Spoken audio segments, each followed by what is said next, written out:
The Mayo Experience. Mayo Experience. Mayo Experience. Mayo Experience.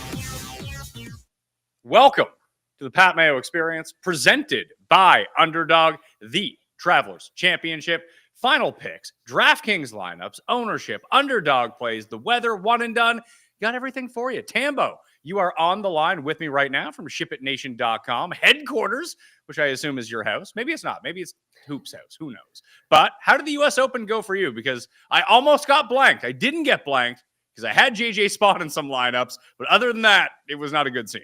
Yeah, it went really well. Yeah, you know, after spending my photo shoot with Paulina, I had a pretty good week. So it was all, I didn't know it could get better, but had a sweat on Sunday in the $5, was winning 100K most of the day. That's the U.S. Open for you. Oakmont, it had Hatton, Burns, and Scott in that lineup who all imploded. But the other lineup that I needed had Bobby Mack and Spawn. So that was helpful. I ended up getting middled, and I got second for 15K in the big $88 with 50K up top. So that was a top heavy drop there. And then I got second in the Fantasy Golf World Championship with that lineup as well. So I kind of middled it, but still a really good week overall, and can't ask for more on a U.S. Open Sunday. I loved it. You did. So there's been a lot of complaints throughout the week. Some people really liked it. Some people really didn't like it. To me, you're always one who enjoys a lot of carnage. Yes. Yeah, I like the U.S. Open. I like any tournament that's harder for DFS specifically. I think it's just, you know, you can embrace that variance a little bit more, and others don't. Like, they just had it all pegged. Like, it had to be Bryson winning. It had to be this, that, and the other. It's never, that's not how it works out, and it can get anybody. So I like events like that a lot more versus when you have the super low scoring events where it's just a ton of variance, and this guy just made eagle and this guy did this, and like, you can't even keep track of it. And no cuts are kind of similar for me, but at least no cuts these days have pretty good fields. I was curious your thoughts coming into this one. I know we don't have to leave U.S. Open yet, but I do want to get your thoughts after about the Jay Monahan situation and the new guy that's coming in. Say his first comment was, "We've got signature events and we think those are awesome." Is that what he said? It was, I don't want to paraphrase. Like, I want to try and say, I don't have the verbatim quote in front of me, but it was basically, he was saying, I have no interest, like I'm not on the inside yet to do anything with the PIF and the crossover and the, rejoining these leagues together. But I think the tour we have with the talent and these signature events are putting us in a really strong spot. So his first comment was about signature events. Interesting. I'm okay with signature events. I think we need fewer signature events, and I think that we need to adapt. Like, these no-cut things just suck. Like, they're really terrible. So if we can make it 100 players and cut it down to 50, or even just do the 75 and cut it down to 50, just a cut. And that, I don't know if that's me speaking more as a DFS player or a bettor, because that makes me, that just feels like a real tournament to me. That, I guess that's the whole thing. They don't feel like real tournaments. Yeah, it's tricky because it's not like the same as, I guess, like people always say, well, we want the best golfers in the world together. This is how you get them. But there is some other emphasis pieces to it. And I get it. They, I've gone back and forth on this a couple different times, because sometimes I feel like it's okay. But I guess to update everyone and where I'm at now, it definitely feels like that point that you said, and many others have made this point, I think they're, super sharp on it, is like, if we could just get the 100 or 110 or whatever the number is, that it just cuts down to something, it would just give you that extra oomph. And I don't think it's just DFS. I think it's, again, if everything could adapt further with golf coverage, content, etc., the cut sweat is a big deal. And you learn that the more times go on. And no cut, sometimes you honestly just run your lineups. Again, talking from a DFS perspective, even a betting perspective, and you just let stuff play out. Maybe you'll check back in Sunday to see if you have a sweat, because really everything before it doesn't seem to matter as much. You've got Showdown, but outside of that, it's kind of like whatever happens, happens. I completely agree with you. I find myself more checked in when there is a cut. And I think that is somewhat specific to playing on daily fantasy, to betting and making sure your guys squeeze through. That's not it's not an insignificant part of the audience, but it's clearly not the vast majority who are just kind of casually watching along. But I don't see what the difference would be, because you could placate to both people anyway. The big thing about the signature events is the cust idea. And that's why he pretended to like live, or does like live, or whatever he's doing with that. He's like, well, if I paid a ticket on Sunday to see Rory, I want him to be there. I don't want him to miss the cut. It's like, well, what are you going to do? Show up? And if Rory's not in the tournament and he would have been cut, you're going to go at like 5 a.m. to like line up to go see Rory play? Or are you just going to stumble around? Like, you wouldn't even be on TV for you to watch at that point. Yeah. So if he's not in it, who cares? Yeah, agreed. That's kind of where I stand on it. Like that's I'm with you on that. I think that's kind of the angle that a lot of people are thinking now. And so we'll have to see how it plays out. I just know that there's been a lot of players on tour that had sort of spoke against these, right? Obviously that, for whatever reason we tell them to play better and I get all that, but it's just interesting that was sort of his first statement coming in and making that call versus other things. I just thought that stood out a little bit. It's also a money laundering in the open to the good players. Hey, show up for these events, you get paid. Yeah, agreed. Yeah, that's definitely true. So I can see why the players don't want it to change. But if you go back to the very first Michael Kim interview I did, when I asked him about this, he's like, it sucks. He's like, unless you can get in them, then it's the greatest thing in the world. I was just going to say, that's the other part of it too. Like once you get the win and then you just know that money is solid, like, or whatever you get that gets you into them, enough of them or all of them for that matter. There's just so much money on the line every week. You're in just a guaranteed pool where you just have to have like basically one good week can be life-changing for the points that you pick up, the extra money, keeping you moving along. It's just such a game changer for these players out there.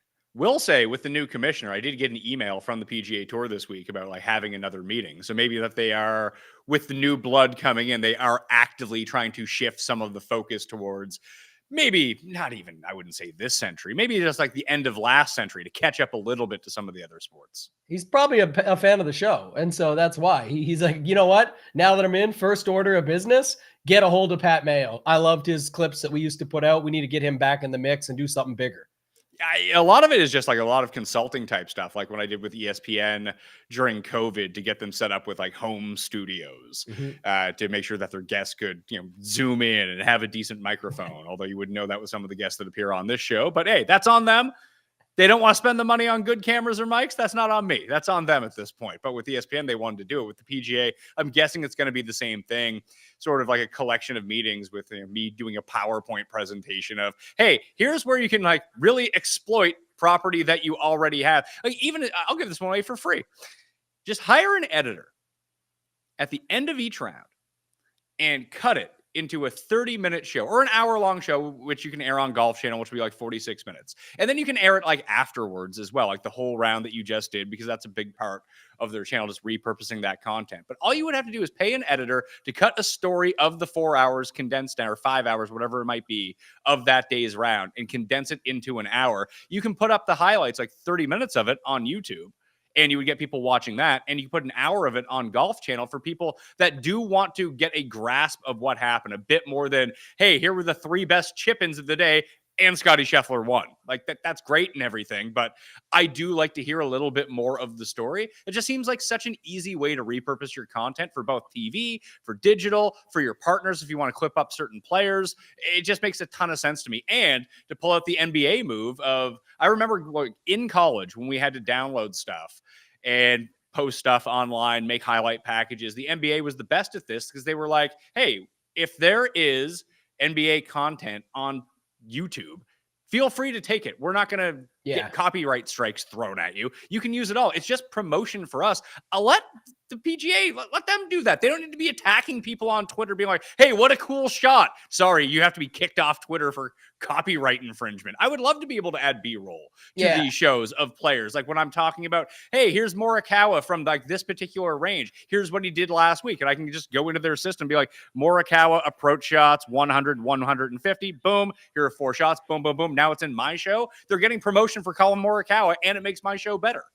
Yeah, protecting when they should be promoting is definitely a bad situation because it really just promotes the brand, the excitement. It gets other people involved. It gets the know out there. I think, yeah, for sure. That's something they said they were going to go back on a little bit, but it did not, so far has not proven to be the case. And it almost now becomes like there's certain favoritisms because certain people seemingly get to post stuff and then others don't. And anything that is in a bad light, no. Anything that's in a good light, let it go. So I don't know. I just think that's the worst way to do it. You got to be all in or all out. And I think they should be all in. That's the way to do it. That would be my strategy, but that would have been my strategy 15 years ago as well. So we'll see if they end up catching up. Reminder to all you good people, you smash the like while you're here. In the comment section after the show, please give me your favorite 6K player for DraftKings lineups this week, or as a bonus to get 2 ballots in that draw for, I'm giving away a free PXG driver. So this is a way that you can get your ballots into the draw. You sub to the channel, you leave the comment, that gets you in. Also, give me your favorite underdog play for the week as well. where we can, if it's a higher, it's a lower for round one for the whole tournament. If you see anything that you like out there, hey, check it in the comment section after the live is over, because I will not see it if it's not in the live chat.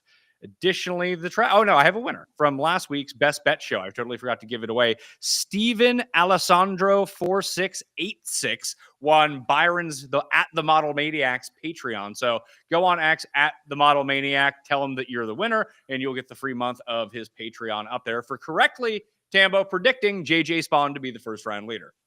Yeah, huge. Actually, no, that's not true. There was no JJ Spawn one. He had Brooks Koepka, because I said, if no one gets it, it goes to the next guy, and the highest guy on the list that someone actually picked was Brooks. Okay, yeah, I guess the JJ Spawn thing was kind of a later thing, so maybe that's what it was. But I did not have Brooks pegged for anything really. No, and he didn't really end up doing anything. Yeah, that was definitely a situation. I don't know if people were thinking he was going to be back or something, but he was not.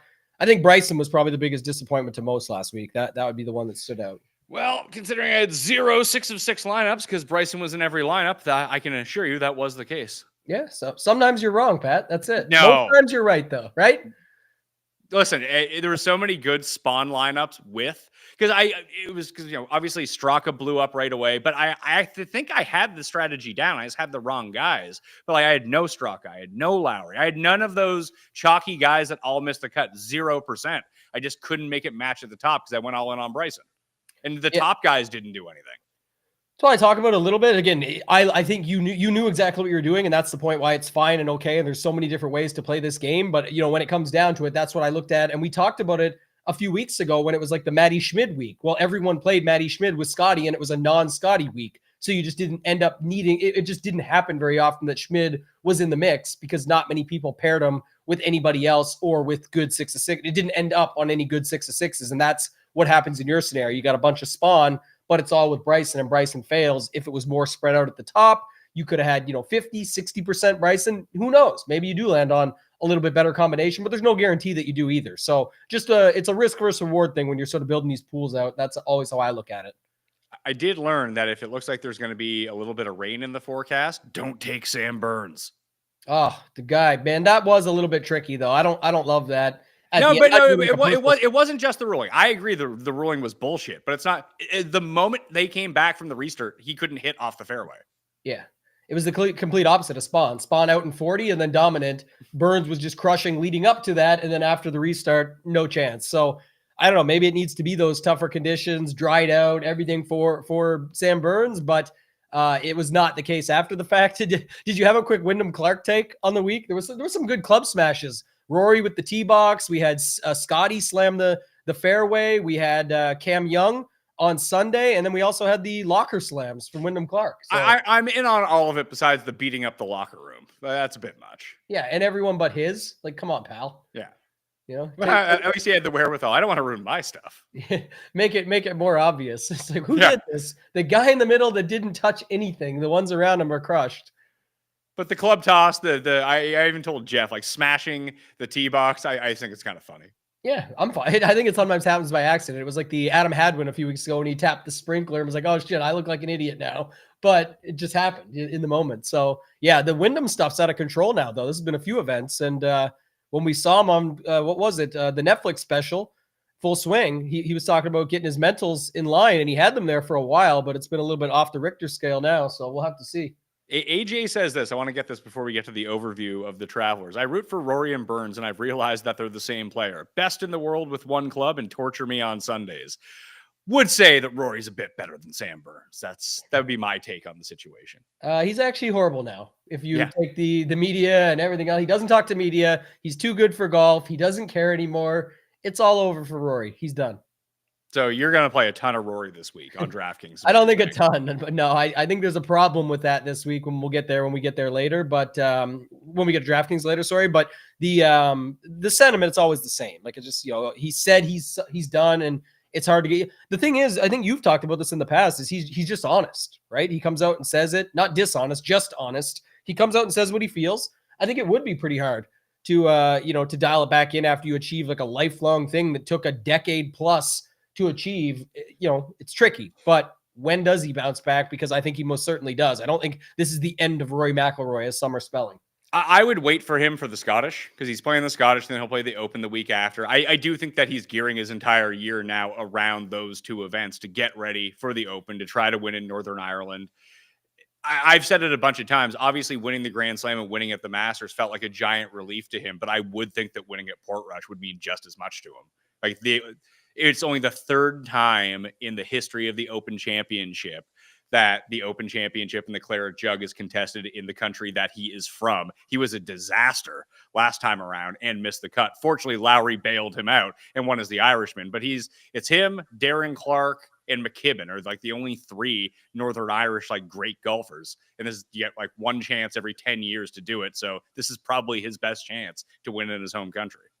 Yeah, it's huge. We've seen it though in the past too, where some of these golfers struggle.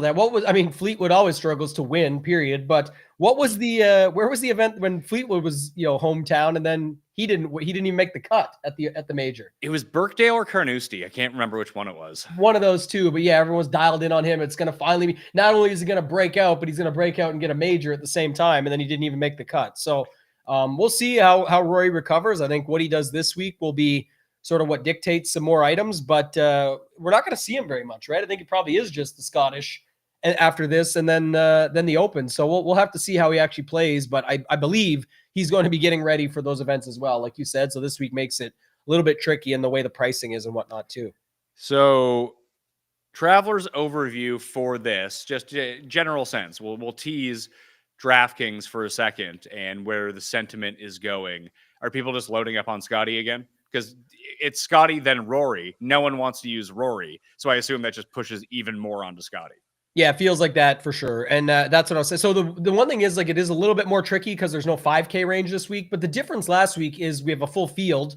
And the 5K range is not yes, there was guys from the 5K range that came through and stuff, I'm saying. But it's always more about what the 5K range means. It brings 7K golfers down to the 6K range, which made... And when they erased the 8 and 9K range last week down to 9 guys total from 8,000 to 9,900, that really changed the game last week, where Scotty still ended up, I think there was $3 million plus winnings on DraftKings with Scotty in the lineup, even with that finish, because just nobody else really did anything, and you could still fit him in. And the optimal was like 43 or 45,000. It was just all the low end guys came through. This week is not the same. It's a smaller field, but it is a signature event. So there is a lot of guys in the mid 7 to low 7 plus the upper 6s. Not saying they're all going to be popular, but saying those builds are still pretty easy to get to. But it does make it a little bit tricky when we get there. Scotty's going to be so high owned, because I feel like there's almost more ways for it to fail. Last week, if you load up on Scotty, there's a ton of different options that people will have in variations. This week, I think it's going to have a lot of the same variations and then a few pivots here and there. If any of those go wrong, or if Scotty doesn't come through and it's the more balanced with more guys in the 9s and the 8s, that could be where Scotty's not needed unless he wins or something. So we'll have to wait and see how it shakes out. And Scotty being a part of those winning lineups last week does make more sense when you take a look at, what is it? I guess Rahm I assume those lineups probably would have been Scotty, Rahm, or Scotty with those, like with Burns and Spawn and that type of player, like Scotty Hovland, Scotty Burns, Scotty Rahm, exactly. Yeah. But the one thing I'll say, because I love to get this point across for once, hopefully people take it as in the right way and just help them get better at the game.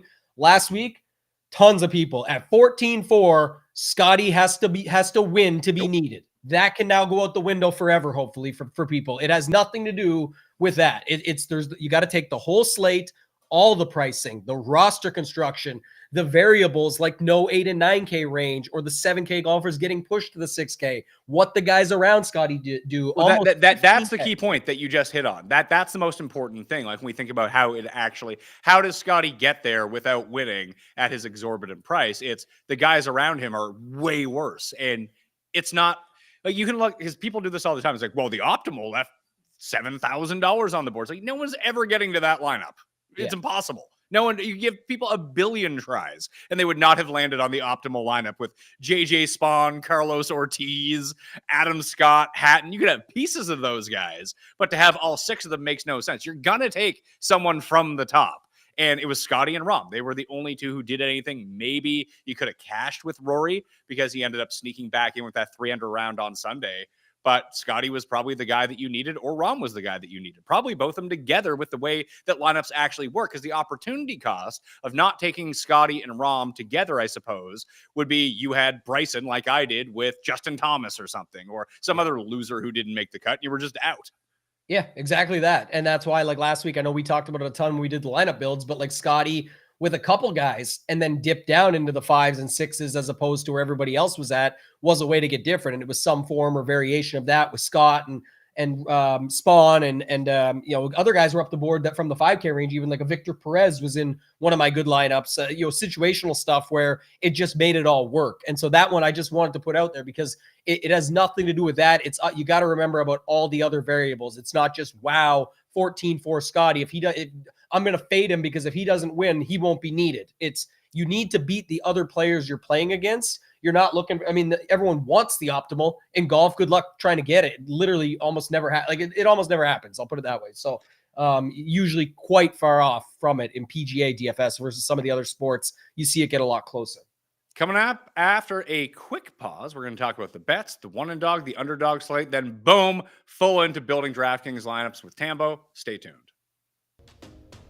Right now at omahastakes.com, you can get 50% off site-wide. Plus, our listeners can get an extra $45 off with promo code MAYO at checkout because 4th of July is coming up. I only lived in the United States for 2 4th of Julys, and they were probably the 2 best cookouts that I've ever been a part of. And with Omaha Steaks, you can enhance your experience and have everything sent directly to you. Make it much easier on yourself, and you can enjoy USDA certified tender steaks, juicy burgers, and so much more. And you'll get back that time that you'd have to spend at the grocery store, at the butcher, wherever it might be trying to pick it up. omahasteaks.com will have you covered. One-stop shopping at omahasteaks.com for all your cookout needs.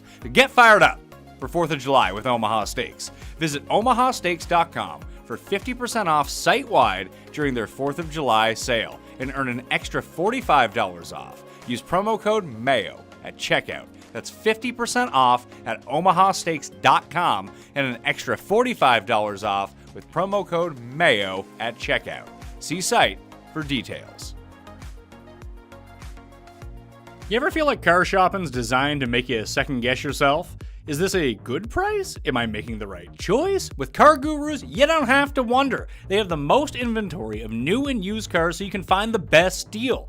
And with unbiased deal ratings, price drop alerts, and in-depth vehicle reviews, you'll make the decision you can feel great about because a big deal should never feel like a big risk. With over 4 million listings, CarGurus has more car listings than any other major online automotive marketplace in the US, so you can find that best deal. And it's no wonder SimilarWeb's estimated traffic data shows CarGurus is the #1 most visited car shopping site. Buy or sell your next car today with CarGurus at CarGurus.com. Go to CarGurus.com to make sure that your big deal is the best deal. That's CarGurus.com. CarGurus.com. When I had to go buy a new car when my leases were coming up, Tambo, I called you. You're Mr. Car Dealership guy. Back in the day, yeah, but I still know quite a little bit. I know quite a bit about it. I've worked in the finance office. I did outside sales, dealing with like dealer principals and going dealership to dealership. So I know a little bit more about it than most probably, Pat. What did you want to bring up?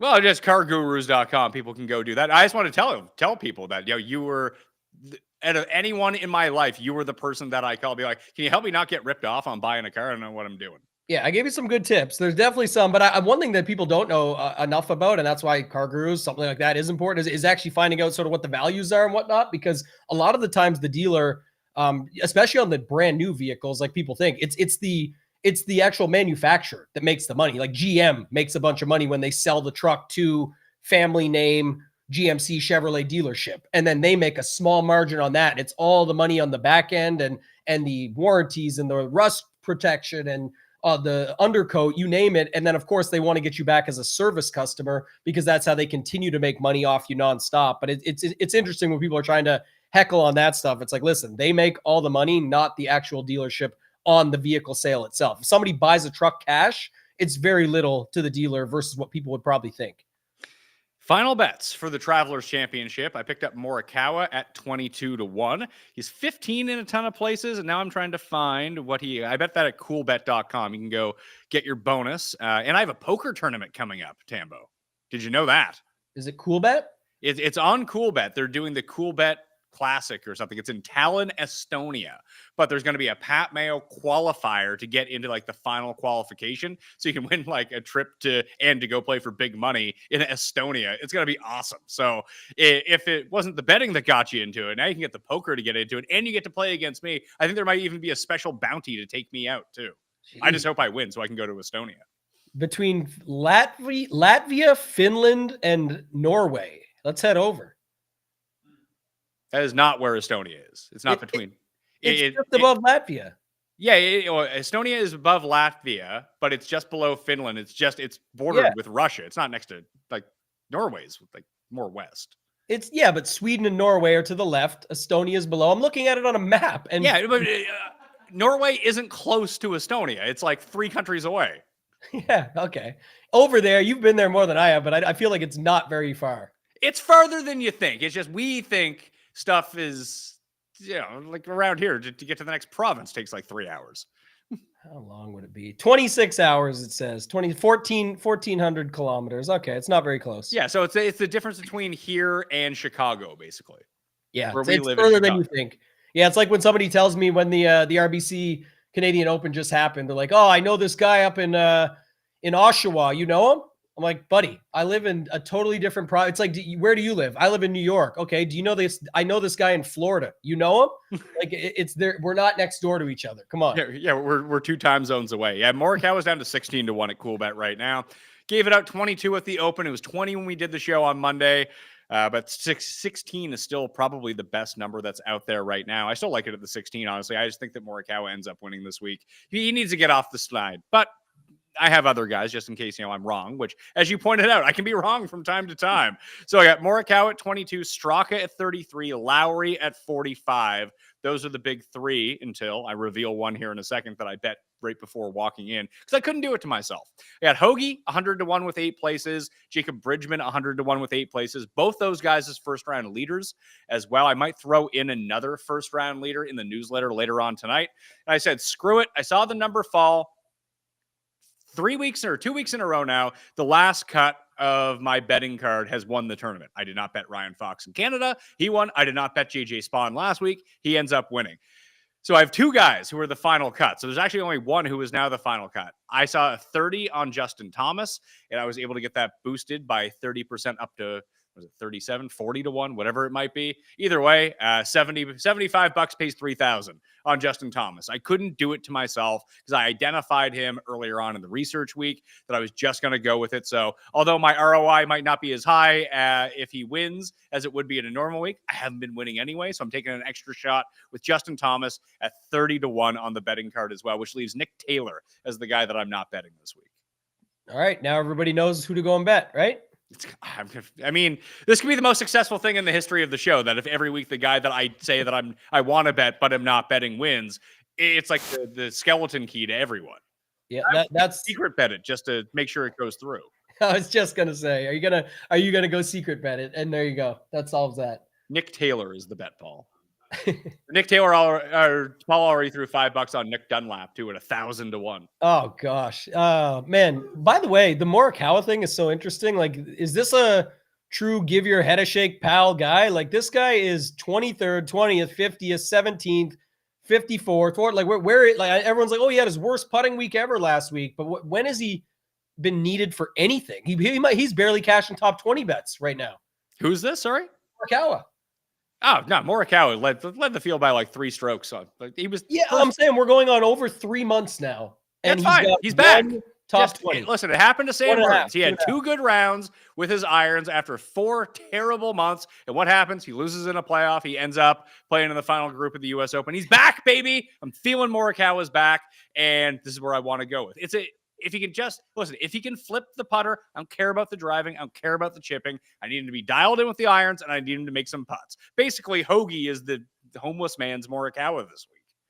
Yeah, that you always like those guys, and for somehow or some way, they always kind of end up doing better or something anyway. So it's like maybe that's what's going to end up happening. But I like that call, and I'm good with it. Otherwise, I just thought that was interesting about the Morikawa stuff. It's like we always love this guy, and we just haven't seen it much, and hasn't really sniffed anything for months now.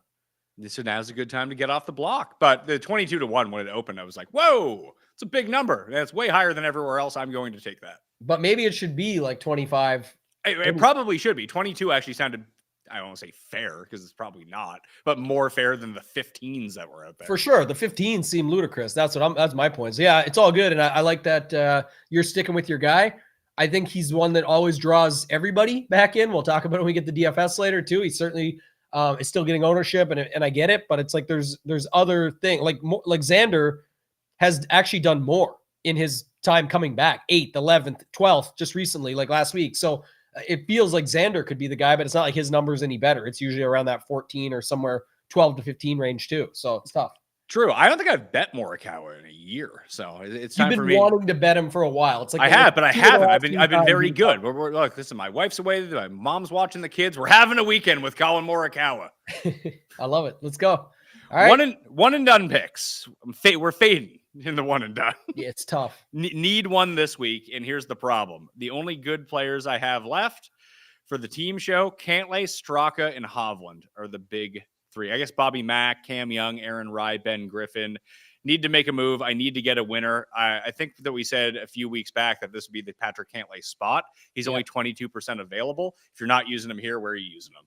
Yeah, I agree. Let's run him. That coming off a miscut, maybe people still stay down on him. I know people, saw what Hovland did last week, saw what Cam Young did last week, McIntyre, all those guys. There's definitely going to be a bit of a spread ownership here, I think, but it is still a signature event. And one saving grace, Pat, is that how many people had JJ Spawn last week for all the money? I didn't see a lot of movement in that board. One person had JJ Spawn. The problem was in the board, and we talked it through, and we were trying to come up with a game theory because I need to get back up there. I knew Rahm was going to be the preferred pick of everyone ahead of me, so what am I going to do? Tread water with everyone else? I ended up losing ground because I took Fleetwood, who is a loser and missed the cut. But even if you let me run it back again, knowing that Rahm came in 7th, if that was the only result that you told me from the week, and I knew that everyone ahead of me was taking him, I still wouldn't take him. I'd try to beat that. Yeah, people had Bryson left over that didn't use him at the PGA Championship. So it was like him, Rahm, get the live guys out of the way. And then after that, just a mixture of some of those dudes. But you just did because of the Bryson failure and the Rahm was okay, but no one really having Spawn outside of one guy. And I'm wondering if he was just taking a shot from the back, that would make more sense. Then, good for them. But I just didn't see a lot of movement in that board. So that's the only thing that sort of gives people some hope here, because this week is a lot of money up top. And if you can get something going here, and then, leading into the Scottish and the Open and get a few down the stretch, you can be in the mix at least. It's not that far out of reach if you're in like the top 1,000 right now. You've got opportunity. For sure. I have a team, and so this team is in 74th. It's still winning $1,600. And then I have my second team is in 579th place. One has almost 16 million. One has 11.5 million. The team in 2,700th place, not doing so hot. I'll use like Russell Henley on that team or something. Just someone no one else is going to be using this week, just in case I get a win and vault back up. Maybe you can get a min cash out of it. But those two other teams, obviously the one in 74th, has a real chance to break back into the top 20 for some like legit cash. Yes. But you can still rally. You said 2 wins. If you get this and you get the Open, if you're in 1,000th place right now, depending on who the winner is, I suppose, as long as it's not the most popular guy that everyone at the top still has, you have more than enough opportunity to get back and come like 9th place.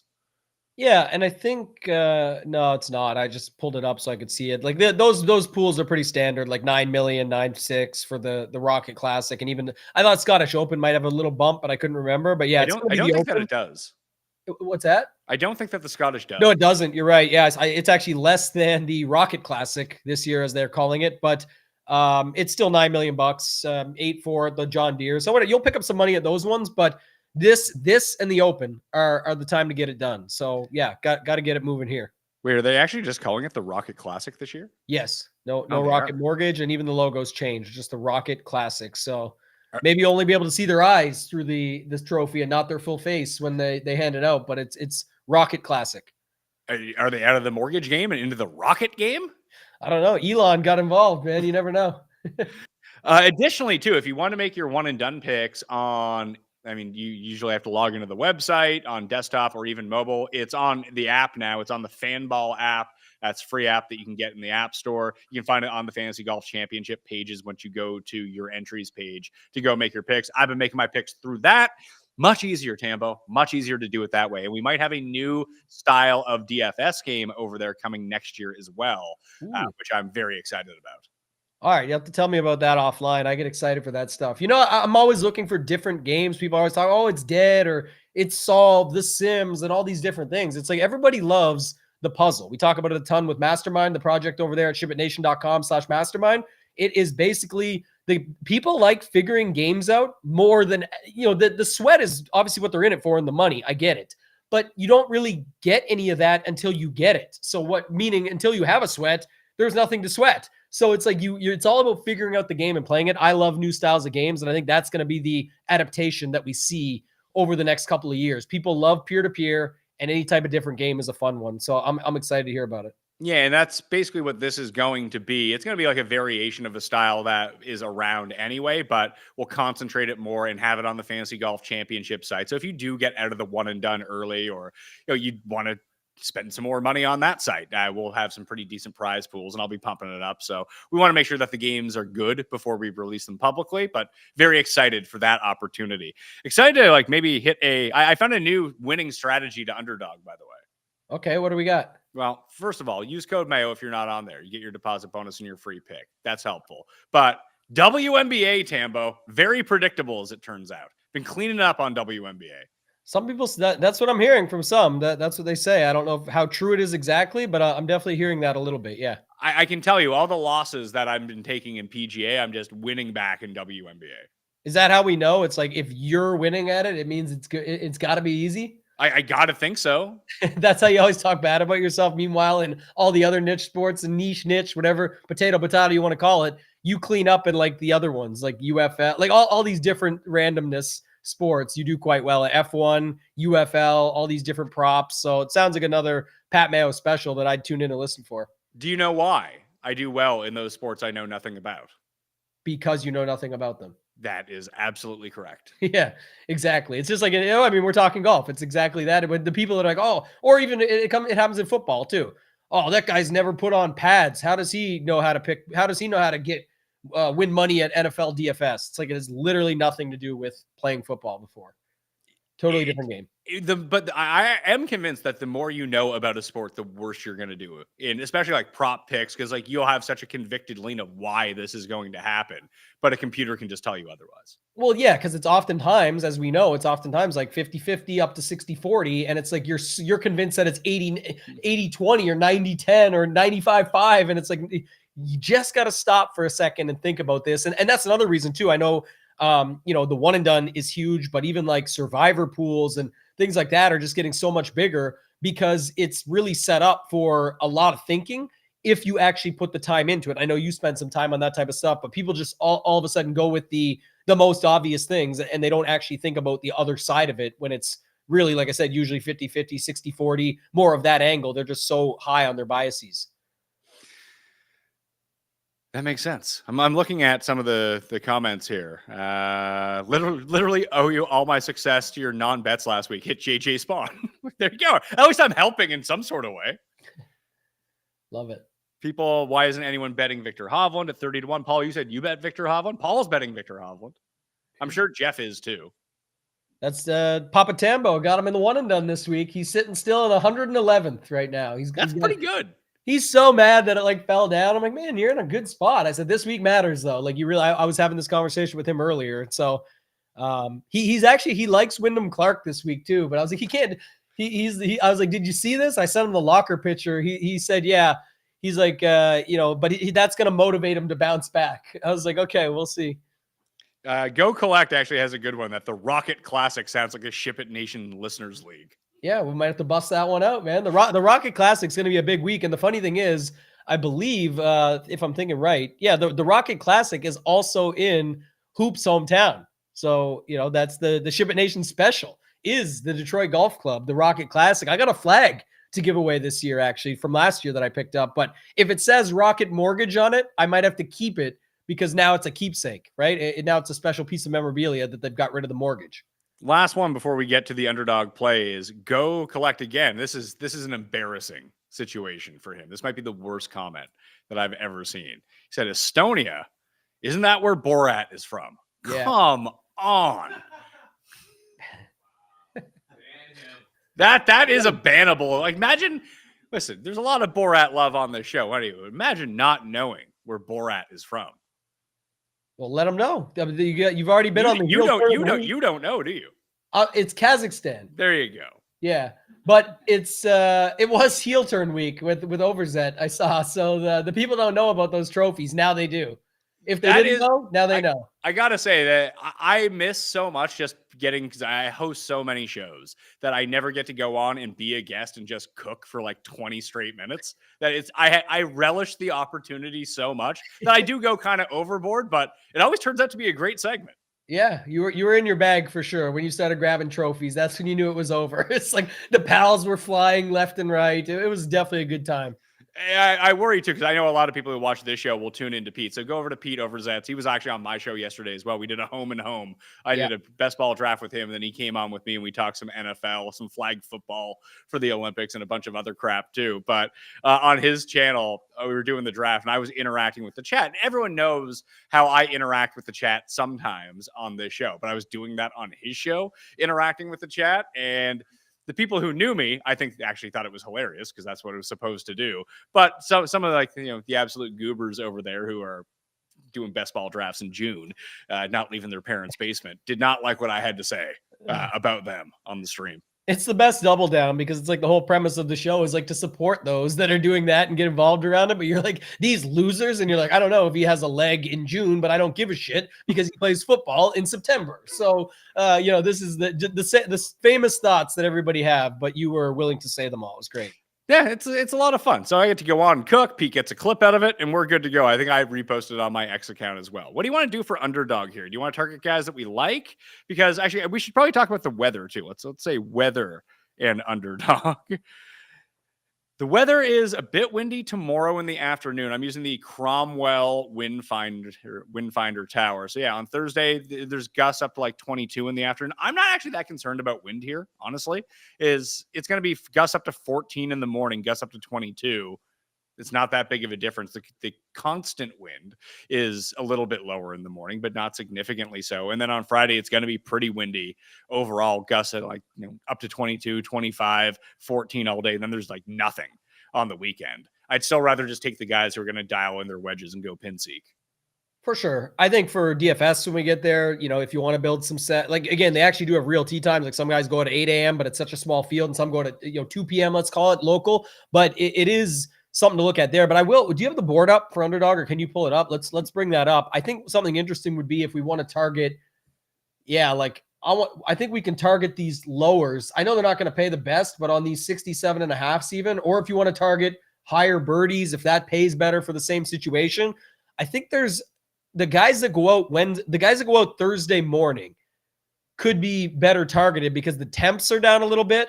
There's a little bit of rain, not a bunch, but it's going to be a little bit of dampness and whatever in the morning. I just think they're going to make a ton of birdies tomorrow. So however you want to get after it, whether it's round strokes or birdies, I feel like these are fair numbers, and getting 5 birdies is definitely possible for a lot of these guys tomorrow. Yeah, I tend to agree. Maybe not for Wyndham Clark, your dad's guy. Yeah, that's an interesting one for sure. But the 3, if we're doing a 3-banger, like you say, just to make a fun one out of it, it should still pay pretty good, even if it is 0.9 in some of these spots on these guys. But some of the guys going out in the morning are Rory, Ludwig, Burns, Hovland, Fleetwood, Bradley, McIntyre, Griffin. I mean, these guys aren't out first thing, but they're kind of out at the good spot. Like these are all decent tee times to go out. Adam Scott, Tony Finau, Harris English, Cam Young. There's a bunch of guys, and they all should be on this board. So if you just plug in 3 of them. So Harris English, higher than 4.5 birdies? Yeah. Rory. Oh, yeah. Oh, 5.5. See, they gave him the 5.5, but I'd even take that. I don't know. Let's see what Ben Griffin is. You said Ben Griffin's out early? I think Ben Griffin is, yeah. Early enough, I'm saying. It's already in the nice zone. And who else would we have in here? Who else did you say is out early? Who else is the guy that you like? There's Bobby Mack, Keegan. We're in Connecticut. Keegan. Yeah, Fleetwood is out there too. Fleetwood, yeah. Keegan. Yeah, we'll go lower than 65.5. We're going to get rid of those. Do we have one where we can throw in like a crappy result? Because if we can do that, we can juice this up. Or we can just do a two-banger. Harris English, Keegan Bradley pays 3.2 to 1. That's what I'm saying. If you added a third of pretty much anybody, whether you like Adam Scott, Finau, Cam Young. Yeah, but I'm saying if we go to someone we don't like. I like looking, though, if there's another higher birdies or lower round score on a guy that's in the morning that might not be as popular, but the numbers could just be off by a stroke or two. I mean, we could just say screw Rory, higher. Actually, they're already doing that. I can say higher than 66.5 strokes. If you want to fade Rory, yeah, I just feel like he's going to make the birdies. So I would do the higher strokes if doing that. Yeah. So, and there's a 30% boost in the lobby right now anyway. It gets us up to almost 8 to 1. So let's do that. I prefer something like this. Yeah. And I get what you're saying there is that, he might make the birdies, but he can make a mistake or two because he doesn't care about golf anymore. And so then he'd be higher than 66.5. But yeah, I'm fine with that. I think that's a good way to do it. And then you got the bonuses, the boost in there as well to make it go up even further. In the chat, I just threw in, if you're watching live and you're in that chat, please retweet that around for me. That is the live stream on Twitter of the show. That would help out tremendously. But this is what we'll go with. We'll go with Harris English higher than 4.5 birdies. Keegan Bradley lower than 67.5 strokes. Rory McIlroy 66.5 strokes higher than that at 0.9.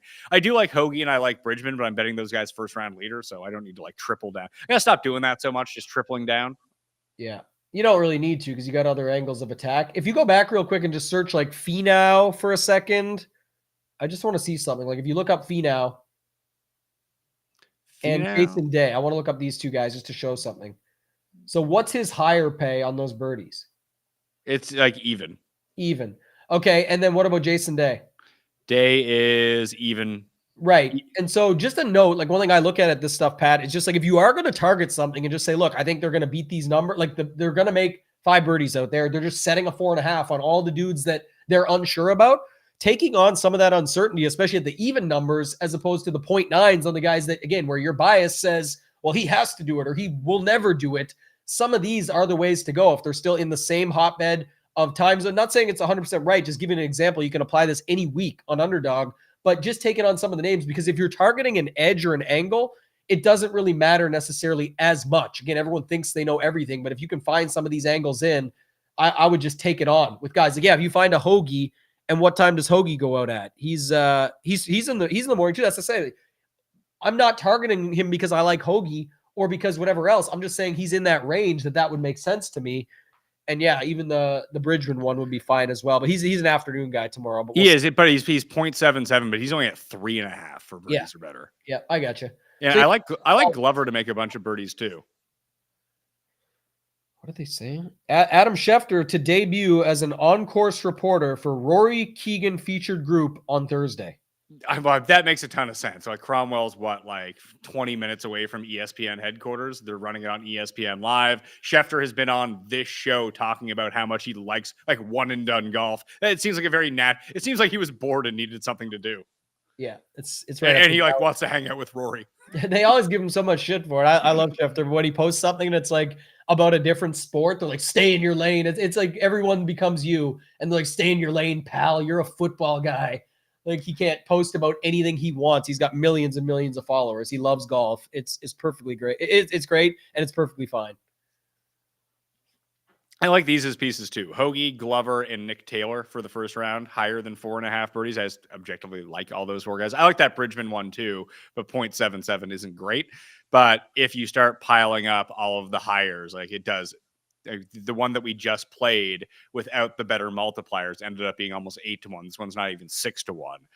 We did have a 30% boost on that, but just we don't have any negative correlation, so it will impact you a little bit. We could even do something like, well, these guys are all pretty accurate drivers. Instead of doing Hoagie that, I think that Hoagie can score from the rough here, no problem. But they don't have fairway numbers. I'm going to say take a lower on fairways hit or something like that to just screw with the algorithm a little bit on Underdog, and maybe you'll end up getting a better payout. When we come back, we're digging into all things ownership, lineups, picks for DraftKings, plus your questions. Stay tuned. The Travelers Championship, the Northeast's one and only PGA Tour signature event. Can it surpass the excitement of last year's thrilling finale when Scottie Scheffler broke away from the loaded leaderboard with 3 straight birdies on the back 9 during the final round, leading to a dramatic one-hole playoff with Tom Kim, winning him his 6th PGA Tour victory of the season? Will Scottie repeat as champion? Come watch as the world's best PGA Tour players try and dethrone him. All of them competing all 4 days at TPC River Highlands. The action begins June 19th and runs through June 22nd. For tickets and information, visit travelerschampionship.com to see the greats, including Scottie Scheffler, Rory McIlroy, Xander Schauffele, Ludwig Oberg, and the rest. The Travelers Championship, there is only one. If you're looking to up your game this summer, Tour Striker Online Golf Academy gives you the real coaching you've been missing. Monthly personal swing analysis. You send in your swing, boom, you'll get your feedback from a coach every single month. Premium weekly video tips, an expanded and enhanced library of tips reserved only for Academy members. I've been digging into these ones since I got my Tour Striker Online Golf Academy account, and my short game really starting to improve. That's where I needed to go immediately, and boom, there were tons of tips for me to help myself get up and down for par instead of just making bogey everywhere. Many golfers make getting better way harder than it needs to be. They try to Frankenstein a swing by watching some YouTube videos and an Instagram reel, and all of those tips don't work in conjunction with each other, which you're gonna get at the Tour Striker Online Golf Academy. And the worst part is, if you do it by Frankensteining it together, you pick up bad habits that are really hard to unlearn. I know, I went through this for years. It's frustrating, it's slow, and it leaves you stuck way longer than you need to be. So what you need to do is head to tourstriker.com/TSGA and use the code MAYO to get your first month of Tour Striker Golf Academy online free, plus instant access to 2 bonus courses, the recipe for better golf and bombs, and how to consistently smash the driver, a $194 value. That's tourstriker.com/TSGA, then use the code MAYO. DraftKings for the Travelers Championship. You good people watching this video, smash the like, sub to Mayo Media Network, and in the comment section, give me your favorite $6,000 player, get you into the Open Championship draw to win a PXG driver. Black Ops driver, Tambo. Should I get you out to the course this year? Will you come play around with me? Yeah, I'd love to. We'll make it happen. Excellent news. You're always very busy. And I can make myself unbusy for certain days in the summer if it means I can go play golf. But I'm still on the shelf. I told you that I actually have to. It's not going to be a 2-hour show today because I have to go to the doctor to get my fucking tennis elbow dealt with. I actually had to take the week off golf. We don't live in a place where you can afford to take weeks off golf. It's not that long of a season. That's what I try and explain to people. I'm building the Tambo headquarters. You talked about people and their equipment earlier, and you've got me all motivated to build something special back there, a nice little studio. And I was like, oh, what? No golf simulator? I'm like, I never play golf. Would I go out for a round with you? Of course. Go, you and the boys, and we'll have some fun and do it. But it's not something I spend time on or focus. This year, especially, have a lot to do with the landscaping and building the office back there and everything. But, we don't get enough golf. And that's kind of the point. You have to play it so often. So for you, it's great. But that's why you're pissed off that you're missing a week at least with the elbow, because it takes away from so much when you miss that time. It does. I think I hurt myself it's funny. I'm really giving it to the cause. I did that Oakmont simulator show and I hit the ball so badly that day, but I think I dug my club into like the concrete at the very beginning. Cause when I left there, my forearm was killing me. I think that's where I got it from. Yeah. You can't afford these golf injuries, like you said. And sometimes you just never know where you get them from, but you play quite a bit. So I'd imagine it's just from that, or again, like if you play, some people play a lot more than others. It could be from the fatigue and going out too often, if you will, in some cases, or it could just be bad form. But in your case, I think you know how to play. So it's not that. Yeah, and I was doing hammer curls before I went there as well. So it's probably just a combination of overextension, too much weight, hitting golf clubs into concrete. Although I think I am building a simulator soon. I might even build it in here. We can do some shows in here while we're doing like commentary. Yeah, I like that one when you and Alex did it that time. Alex Blickel, that was pretty cool. Yeah, it was a lot of fun. I mean, it's fun when you can do it with someone who's actually like really good. Yeah. Because then it shows you like, hey, here's Pat 10 handicap, and here's this guy who's like a scratch. And it's like, oh. And when they talk, it's like people can't talk. It's not that I care. I don't care what anybody says, but like when people are talking, you're usually like, oh, Pat sucks, or he doesn't know what he's talking about. He's not even a golf. It's like when someone actually knows what they're talking about and can explain it quite well. And then you have somebody else that knows golf like you and able to host and specialize in that. Like that's kind of where you get the perfect storm, and it can make for a good, unique style of content that's different. What do you think we're doing for ownership here? Scotty will he be doubly as owned as anyone else within like the first 8 guys of him? Feels like that, yeah. Like it feels like a 30 plus Scotty and more of like a 15% of Kawa type thing, or a 15 to 20 range. I think you might see more Xander than Kawa. That's possible too. You should, based on what I said earlier, the results. But the projection sites do like more Kawa more. So it'll just be whatever. But I think a lot of people will make that slight adjustment just to move Xander into the spot for $600. Rory down, Ludwig down. Those are the 2 guys. Sam Burns not getting a ton of love this week either, probably after losing in a playoff, gagging down the stretch. They don't know where he's going to be at mentally. I don't really care about that kind of thing. I just never really liked Sam Burns at this course anyway. It feels like it's not that he can't hit his wedges and make a ton of putts. That's actually kind of what he does. But I like him at slightly longer courses, if that makes any sense. Not and you said it earlier. I mean, it's not like this is a rain fest. It's more of just like in general. Like it feels like when he's grinding it out and coming out and doing it that way, it feels just like we see him more often in that position than it is him going out and scoring 21 under or whatever it ends up being that he needs. So I guess, Rory and him will probably be sitting in that 12 to 15% range is what I'm seeing.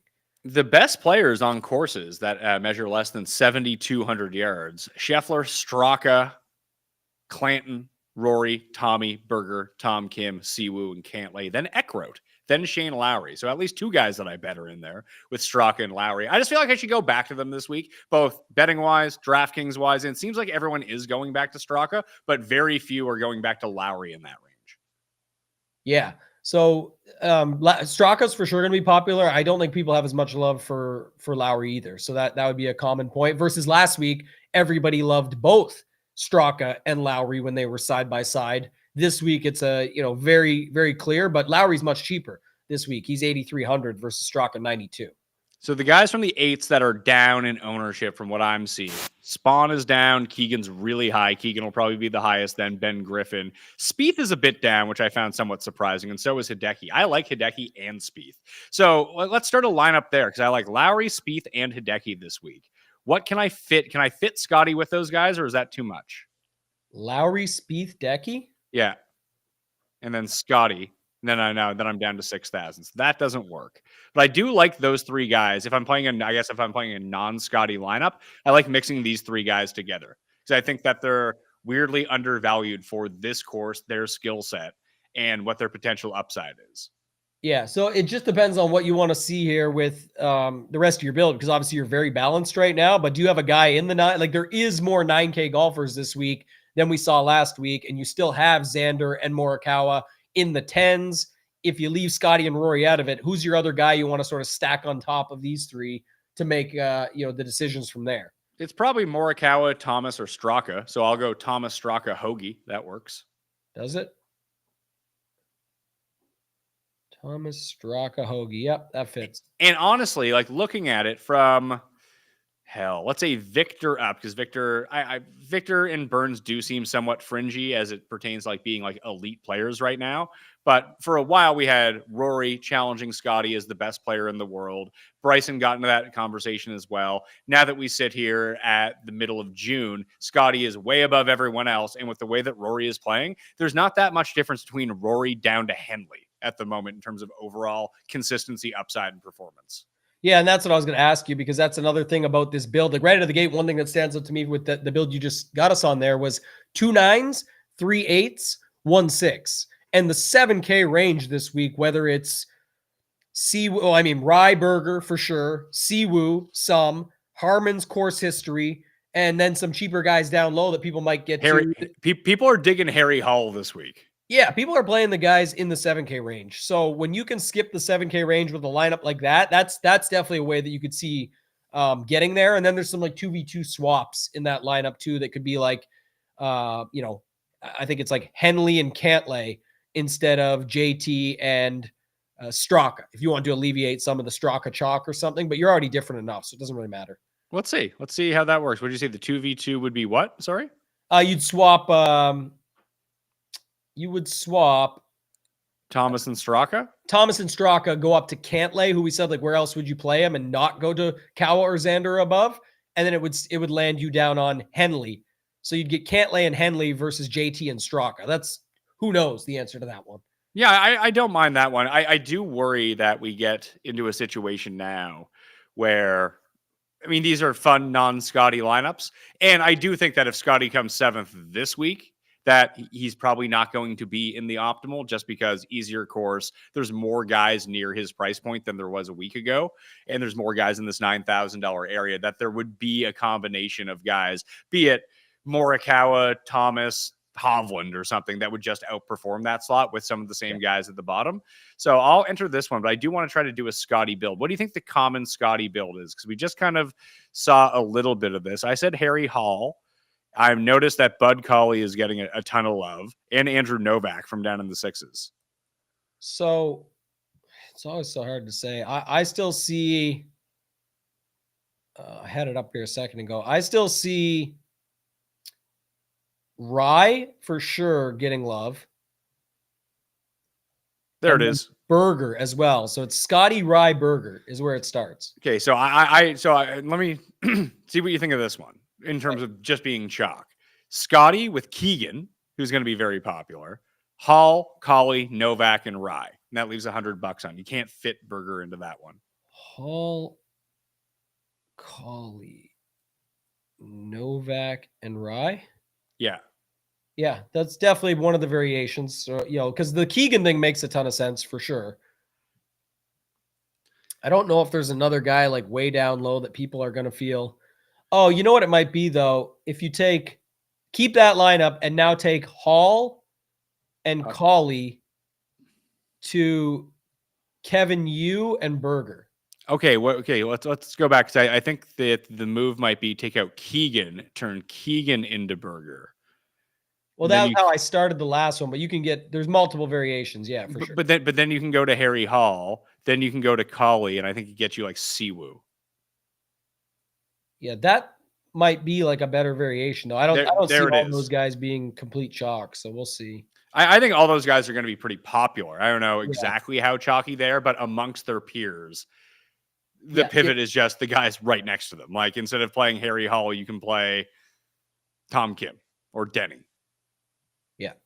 Yeah, this is the thing. The thing about Scotty builds this week, at least the way I was going to bring it up earlier and want to talk about, was that the setup this week is a little different because there's more guys that can take them out down below with, even if you write off Rory, like some are, you'd have Xander, Kawa, Cantlay, Oberg, Thomas, Straka, all these Burns and Hovland playing better. Like it's just possible.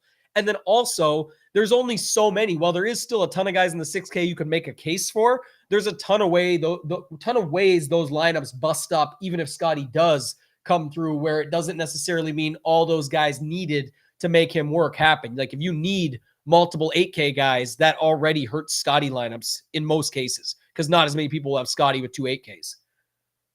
Well, let's try to build another Scott. Let's see the craziest version of a Scotty build we can get to. Who is the lowest guy you would play? Because I like Glover at 62. I like Bridgman at 64. So if we just start there, does that do anything for us, or does that basically just give us the same build that we just had? Well, I guess would you ever run a build like Scotty with Glover and then go low 8s, low 7s instead of that mid-range 7K where you can get like Decky, Spieth, and Hall, Tom Kim? What about super chalky? It's Scheffler, Glover, Bridgman, Spieth, Hideki, English. There you go. So that's another version for sure. That's what I'm saying. If you run something like that, and who's the last guy you landed on? English? Do you want English or do you want Siwoo? English. Well, whatever reason, Siwoo at this course. And I feel like we have a big enough sample of it. He cannot figure out these greens. He sucks at putting here. Like really, truly horrible. Every year. Because it feels like a course where he should win at, right? Yeah.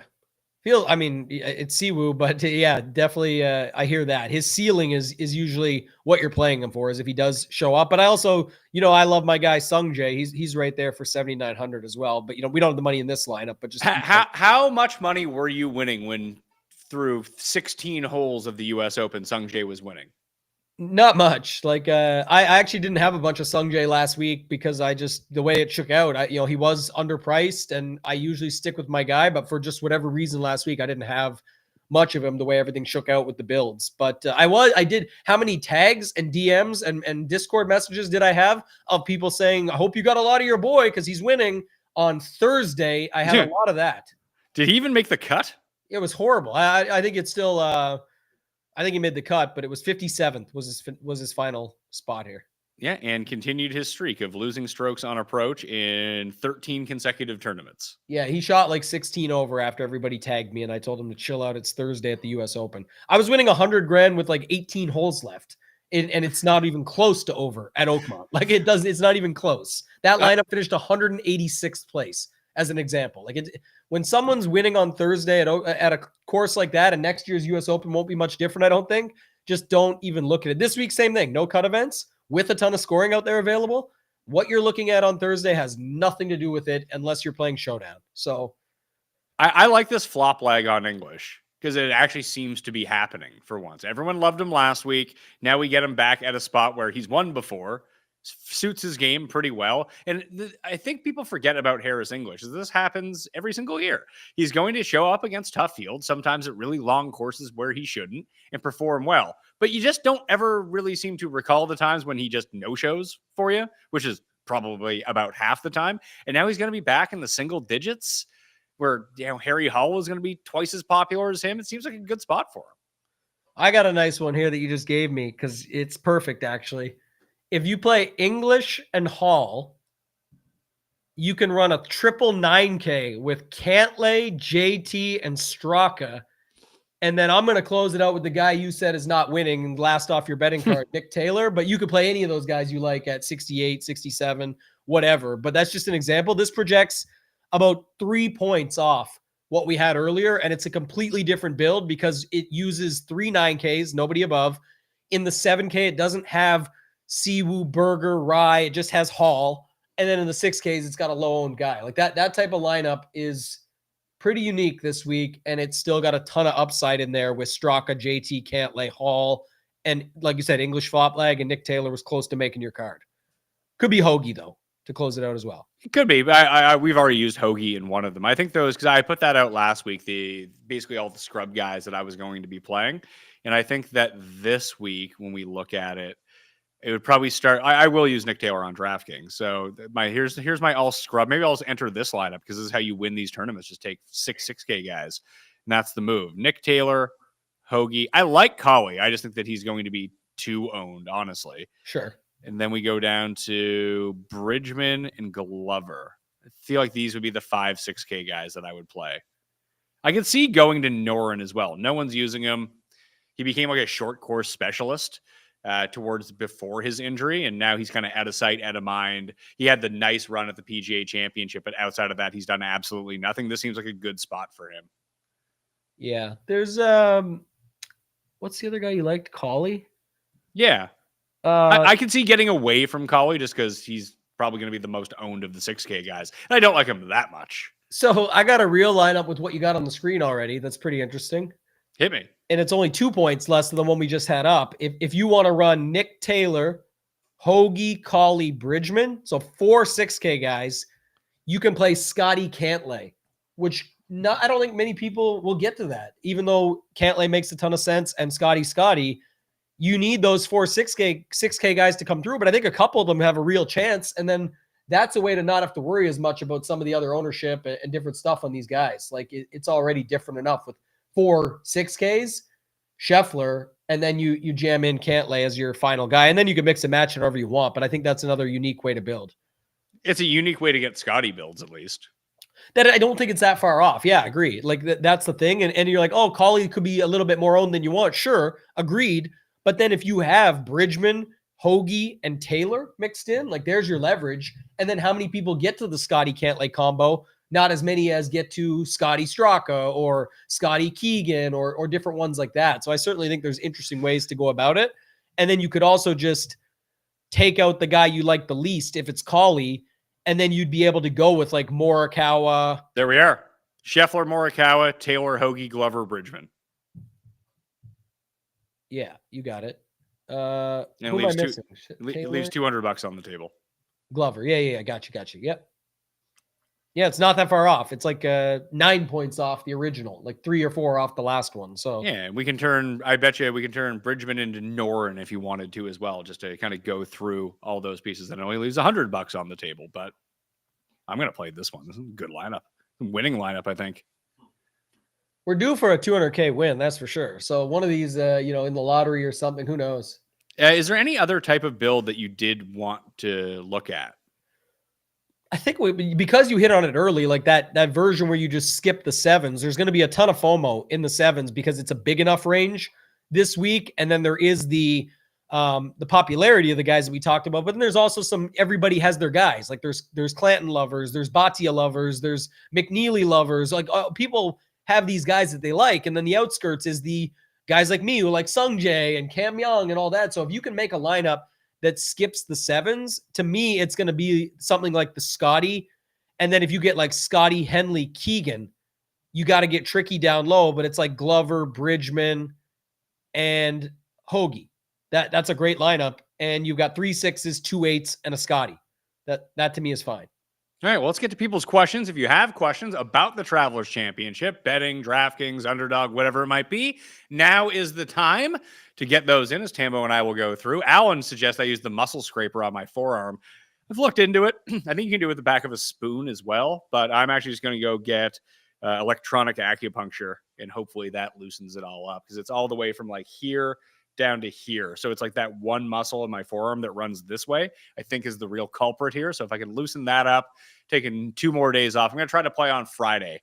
I'll probably re-aggravate it by doing that. But I was just going to say, what do they tell you is the turnaround on something like that? Like 3 to 6 weeks. But I'm superhuman.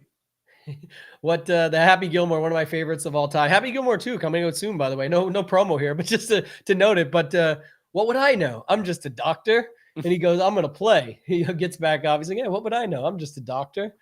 Gets right back into it. That's the Mayo trick over there.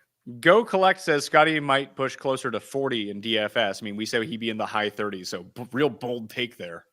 I love Go Collect. Kyle's my buddy. But, in DFS, like as if we weren't talking about for DFS, like where else was he going to push any percentages? That's what we're talking about. But yeah, I think 30 to 35 is where I've got him. I would, not be shocked. It is Scotty Scheffler. Maybe he goes 37 and that's the number. But right now I've got him closer to that mid 30, 33-ish, somewhere in that range. I have him at, let's see here, 38%. So there you go. You're on Go Collect side. You got pushing 40s, door down. Yeah. Listen, in single entry, high stakes, he's probably gonna be like 50%, isn't he? Yeah, I mean, on high stakes, you can get to anything you want, but those lineups are going to be so bad. Matt said he had to witness his losing bet in person with Vic Perez ace last week. Sorry about the L. My fave guy in the 6K range is Nick Taylor. I mean, you need the 6K range after the show is done, because I'm not going to go check the live chat for the winners. It needs to be in the comment section, which is only available after the show. But I like Nick Taylor as well. Do you remember Matt from last week, though? What did Matt say? So Matt had us convinced. My buddy Fantason texted me about this. He said, you really jinxed the hole-in-one bet. Matt dropped in that you can get no hole-in-one at like minus 165. Oh, it was him who got me onto that. I would not have noticed if it wasn't for Matt. People don't want to hit these numbers enough, but it would be pretty insane to see one happen. And then, of course, Vic Perez, and he drops it in there. So shout out to Matt. Matt brought that to the table. We tried to serve it up, and it was burnt because he made the ace, and that canceled all those bets. So sorry about that. This is interesting. In 10th in the one and done. I don't know if that's my one and done, but if you're 10th in the one and done and you have Xander, JT, Henley, and Straka left, you are in good shape. Yeah, that's a really good spot to be in. Who would you roll with of those three? I would use JT this week. I'd use Straka. I'd use JT or Henley this week. I'd use Straka at the Open Championship and probably save Xander and hopefully gets his shit together for the playoffs. What about does Xander play good at the Scottish, or am I? Yeah, he's won the Scottish before. Yeah. Yeah, maybe go Xander's like a man. That's a nice little card up your sleeve if you can hang on to Xander, and clearly you can with what you have left over. So I would take a shot here on those other guys and see what you can do, because Xander could really help you out in the end. Shannon Herman, ? Great history in 7.2K. I would, but I hate his gut, so I'm not using him. Yeah, he's got great. It's just it's going to be the old battle, Pat. It's the horrible recent form mixed with the amazing course history. Which one wins the battle this week? You also have to remember that amazing course history at a tournament where none of the good guys ever showed up is different than now that it's a signature event. Speaking that logic right now, we love to hear it. But he wasn't. It's been a signature event each of the past 2 years. He's come 9th and 2nd. But like when you see all those top 10s previously, he just puts the lights out at this course every like 8.7, 5, 6.6, 5, and even his chipping, like he's gained at least 3 strokes around like the green on average each of the past 7 years. Like he does have a good feel for this property. I don't think that he has the firepower. And I'd rather go with guys who just might make more birdies. I also just don't want to play him, so I'm looking for any. Yeah, it's Harmon, and you don't need that here, but he's not driving the lights out anywhere, so it's definitely always going to be something along those lines. He's a gritty dude. We know this about him. He literally won a major, not too long ago, so it's whatever. I liked when the chat was talking about Sam Stevens though down there. He's also at 66. I thought Sam Stevens long courses, not Sam Stevens short courses. Okay, the S like Justin says Denny. I'd rather go with. Like instead of Harmon, I'd go with Denny at longer odds and lower ownership because it's like the same guy. Denny McCarthy do anything for you? And then the next was I got spanked last week, throwing a few bombs in the $25. That'll typically be the case, Kent. When you're playing the lottery, you're buying tickets, and oftentimes you won't win the lottery. Surprise! What? Yeah. That's shocking stuff. How do you feel about Matty Schmidt? Scoreable course. Harry Hall was in there too. Best par 4 scorer. He's 90-1. I'm out on Hall. Just too many people are in on him. And just, I feel like Schmidt had his moment. I also weirdly, although he played well at Colonial, which par adjusted is longer than it seems, I do feel like if he's ever going to get one, it needs to be at a place where he can really utilize his driver. And this is not that place. Agreed. And, the Schmidt thing is just more of the 6K range this week is a lot of guys that don't have a lot going for them outside of cases that we can make for them. Meaning, some of the boom bust stuff with Schmidt, you know what it's going to be. It's going to be dead last or horrible, or it's going to be up the board. That's kind of what you get with him. And it's worth being in the pool if that's what you're looking for, especially in these top heavy tournaments. That can make a difference.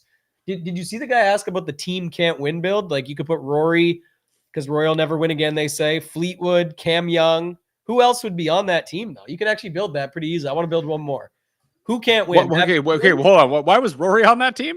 Well, Rory sucks. He's done now. There's no way he's going to win. So it was Cam Young, Fleetwood. We can leave Rory out. I was going to use it to spend. Who else would you have in the 9K range that can't win? To me, it's probably Rory, just as the joke. Can't win. Yeah, that's true. You got T5 Tony. He can't win. I just was hovering over him. Who were the other two? So Young, Fleetwood, Cantlay, Finau. Who were the other two? We just have to close it out. Yeah, we have to think who's another guy. Who's the guy above them that can't win? Above them? Well, I only have $7,900 left. Yeah, well, we have 2 spots. I mean, Shane Lowry legitimately can't win. Okay, so Shane Lowry leaves us the 7,500, and it's Aaron Rye or Daniel Berger, but we could use Luke Clanton. He's been close many times. Loser. That guy can't win. He's never won before. I like using Clanton. That's such. You know who we can use in this just to make it fun and piggyback on another question? Ricky Fowler. Oh yeah, that's perfect. Let's go. Someone said Ricky is first round leader. That actually that would jibe with me. You know who Ricky's playing with? No, is Rory? No, your boy Michael Kim. We're gonna get stories this week. First 2 rounds. We got Ricky Fowler, Michael Kim. We've got Rory versus Keegan, by the way. We got a little Ryder Cup battle. So Keegan first round over Rory bets, matchup bet. He's got something to prove. And then we've got the battle of the BC. We've got Bud Cauley versus Brian Campbell for the initial battle. Jesus, that sounds awful. Yeah, Homa can't win anymore. I forgot he was even in this field. Yeah. Let me take out Lowry for a second. I'm just messing around. You can bring up more questions, but let's see. Is Eric Cole better than 6,200? Probably not in this field. Cam Davis, short course merchant. He is, but he also might come dead last too. So just keep that in mind. Ben Ann for first round leader. I always find it tough with Ben Ann because he just so rarely makes the putts. Another one is Rory, Decky, Fleetwood, Cam Young, Fowler, Homa.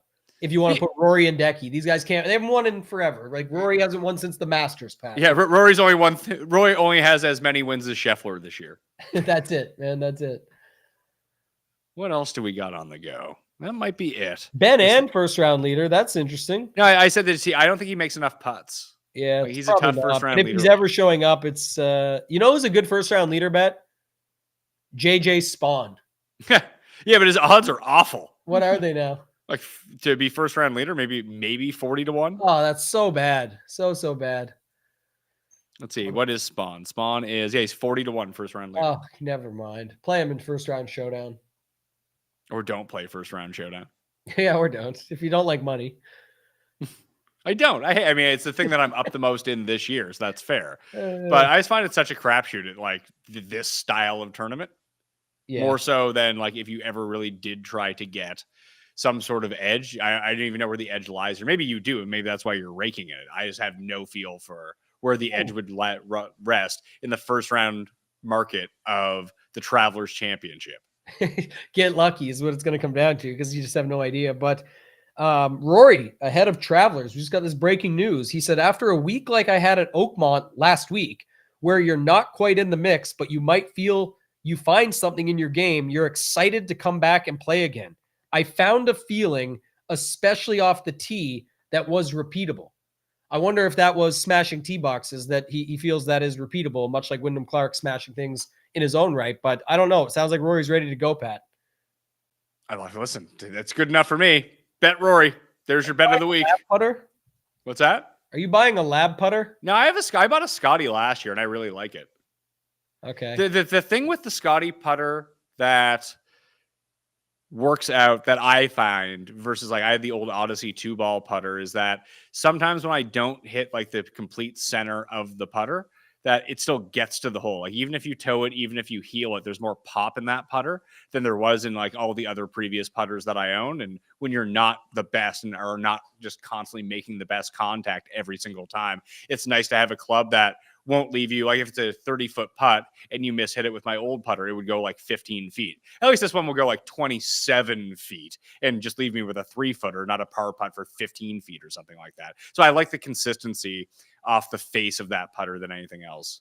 Yeah, Scotty Camerons are good, but good luck winning a major, Pat, if you don't have a lab putter. I mean, those are dropping 60-foot bombs for majors. So get one of those. I'm already using PXGs. I'm already off the beaten path a little bit. Isn't Spawn a PXG guy? Maybe. That would make a perfect pairing. Seems like he would be a PXG guy, but maybe he's not. Well, he has all the Strixon stuff, doesn't he? Yeah, maybe that's what it is. Something like that. He wears Strixon on. Maybe it's good news for Hideki this week. Team's Strixon coming out. And Shane Lowry. Jake Knapp is a PXG guy. Norlander, Lipsky. List? Chad Ramey. I don't know. They took List off the list. Maybe. Oh, no. Yeah, they moved him down, or he's off here, man. Paul Barjon, Long Dong, your boy. He's in there. Luke List probably doesn't play them anymore because if he's getting two-time PGA Tour winner, Luke List is getting put behind like one-time Corn Ferry Tour participant, Long Dong Paul Barjon. He's got real problems. And you knew Gary Player is a PXG guy, man. Just had to be. So that makes perfect sense. Just anything you can advertise, it's up his alley. What happened to Bo Hogue? Poor guy, Joey Garber, some of these boys, man. We're missing these guys. They got to get back in the mix here.